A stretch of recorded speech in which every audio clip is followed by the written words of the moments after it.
Welcome back to my YouTube channel, guys. My name is Ayomide, and if this is your first time here, you are most welcome.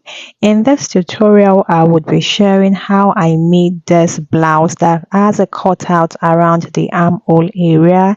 It is a highly stylish blouse. If this is something you're interested in learning, then you should see this video up until the very end. Also, if you haven't subscribed, kindly click on the subscribe button and let's jump into this tutorial. Again, I'm going to be starting with my pattern, and I am going to be drafting the pattern on fold because of the nature of the style that I'm working on. I've gone ahead to mark out my lines. I've got my chest line here, bust line here, under bust line, the waistline, and the full length of the blouse that I'm working with. Now the length of this blouse is about 23 inches, and I added half an inch, making a total of 23.5 inches. What I'll do next is to mark all of my vertical measurements. So on the chest line, I am placing a quarter of the bust measurements. On the waistline, I would be placing a quarter of the waist measurement plus 1 inch dart allowance. And on the hip full length line, I'll be placing a quarter of the hip measurement. I would connect all those points together. Next, I'm going to be drawing in my armhole. After that is done, I would then mark out my dart. After that, I'm going to be doing my underbust tightening. What I will do is to mark 1 inch towards the side of my pattern, and I'll draw the underbust curve this way.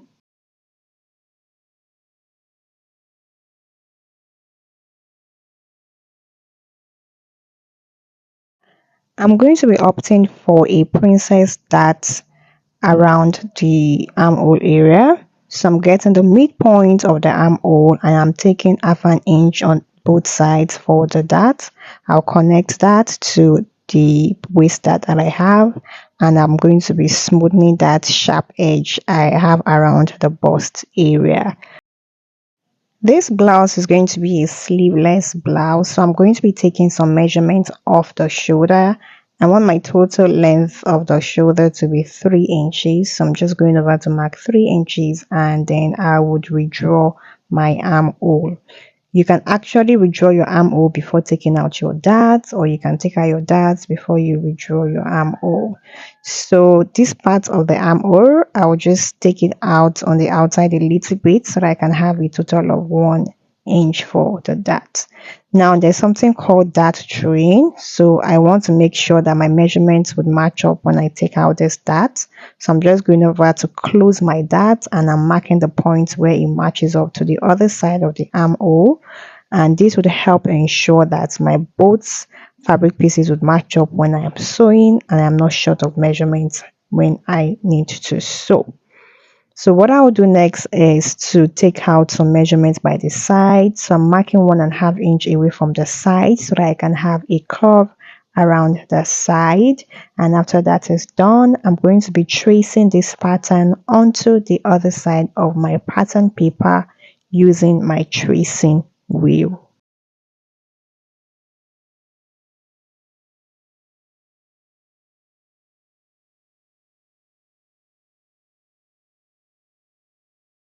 Now done tracing, and this is what I've got so far. In order not to get confused, this line right here is my center front. It is what divides either side of the front pattern. Now to work on the other side of the front pattern, I'm going to be getting the midpoint of the shoulder slant. So I'll just mark 1.5 inch right there. I'll connect it to my bust line. Next, I'm going to be marking some measurements away from the center front. I will be marking 2.5 inch away from the center front. I'll connect it to the edge of the shoulder slants. I am using my pencil first of all, and once I'm comfortable with what I've got, I will then use my marker. So after connecting, I would also connect it to the side of the arm, and that would eliminate the entire armhole from this pattern. So this is what it is looking like. Okay, now in order to avoid gaping, I'm going to be taking some measurements away just to contour that area. So I'll mark 1 inch away from the line that comes from the shoulder. I'll connect it to the bust line in this manner. I'll be eliminating that there. So this would help prevent gaping that would want to occur around that area. Also, because of the measurements I'm going to be taking away, the other side of my pattern would be affected. So I'm just closing that dart so that I can see where the both patterns match up, and I'll be redrawing that curve around that area. Once I was through with all of that, I went ahead to cut out my pattern. In total, I would be having 3 different pattern pieces.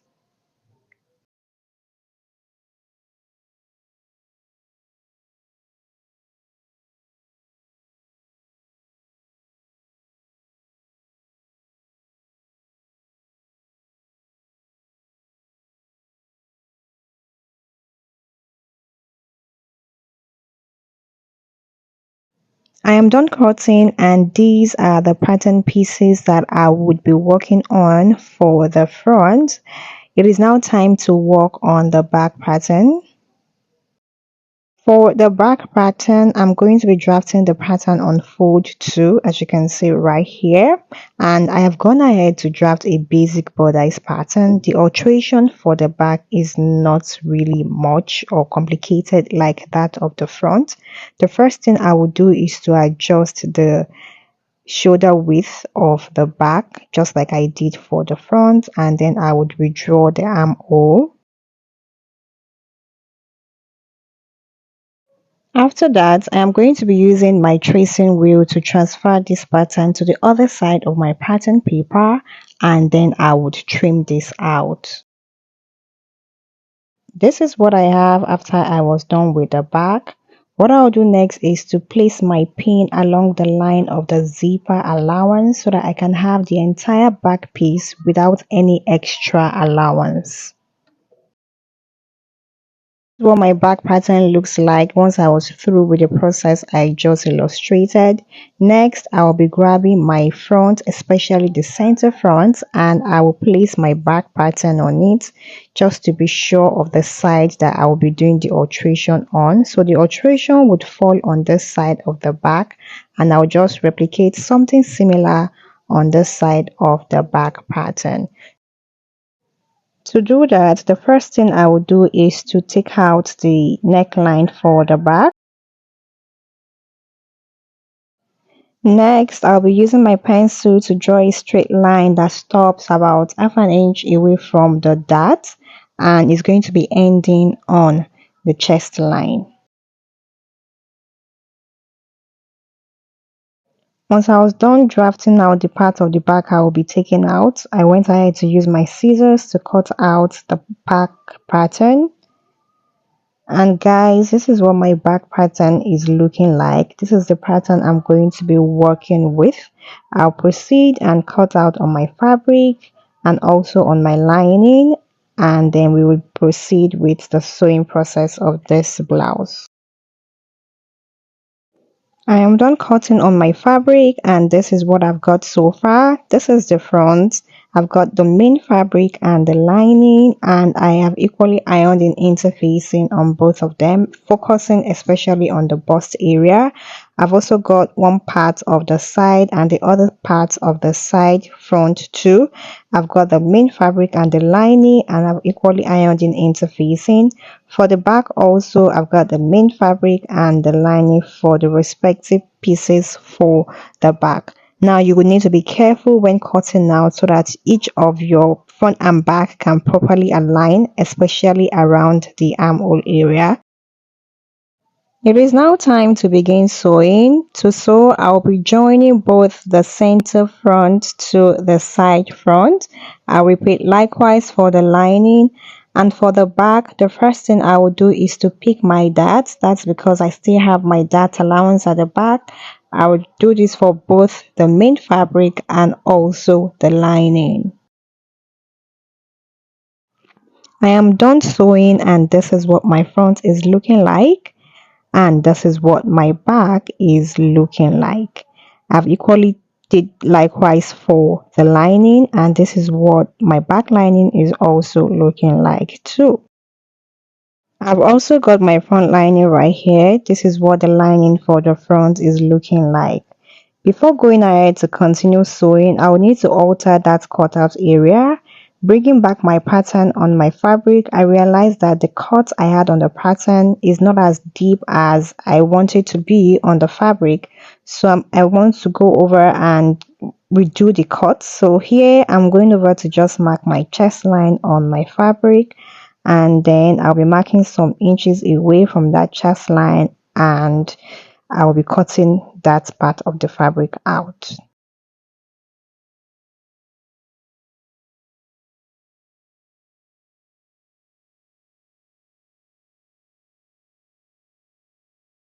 Now, this is looking more like the pattern I initially drafted.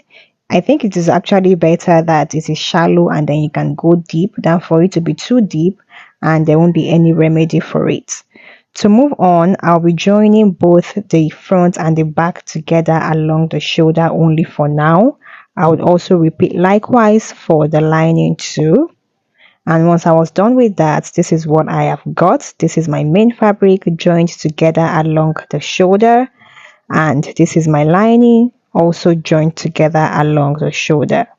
Next, I'll be placing the lining against the main fabric, right sides facing each other, making sure that all the crucial points match, meaning the shoulders match up, the dart lines match up.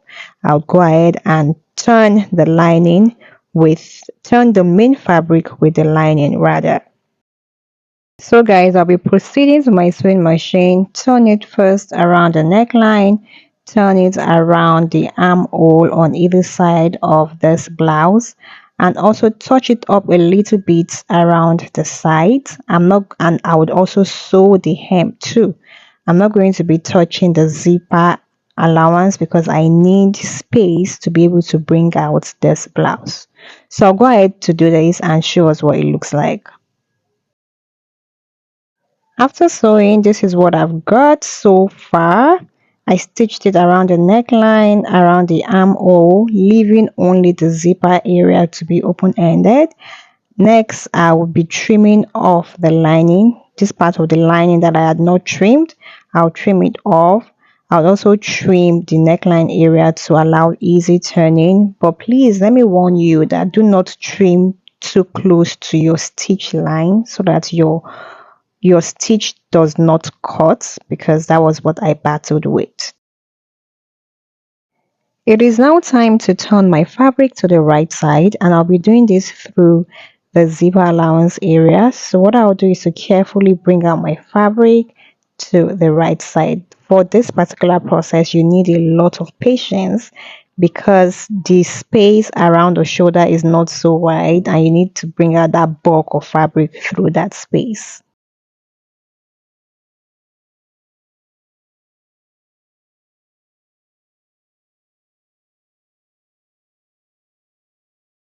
I am done bringing this out and this is what it looks like. Also, you would need to give your blouse a really good press so that it can lay flat. One thing I need to work on is this part of the center back where I need to fix my zipper. So I'll proceed to my sewing machine and do a top stitch. I'll just fold a little portion of both the fabric and the lining, fold them inward, and then do a top stitch, and that would give that place a really neat finishing. And once I'm done with that, also I'll be fixing my zipper too. I am done fixing my zipper and this is what it looks like, and this is what my back looks like on the inside. You can see how neat it looks with that process I illustrated. It looks so neat. One more step and that will be joining both the front and the back together. To do this, I will be placing right sides of the front against the right sides of the back. Mark out my side seam allowance, stitch this down, and I'll be showing us the outcome of this blouse. Guys, this is what my blouse looks like after I was done. It looked so clean, so neat, pretty easy to do. If you found this tutorial helpful, kindly give this a huge thumbs up. If you haven't subscribed to this channel, please click on the subscribe button, turn on your notifications, and guys, I'll be seeing you in my next video. Goodbye, stay blessed, and have a wonderful week ahead.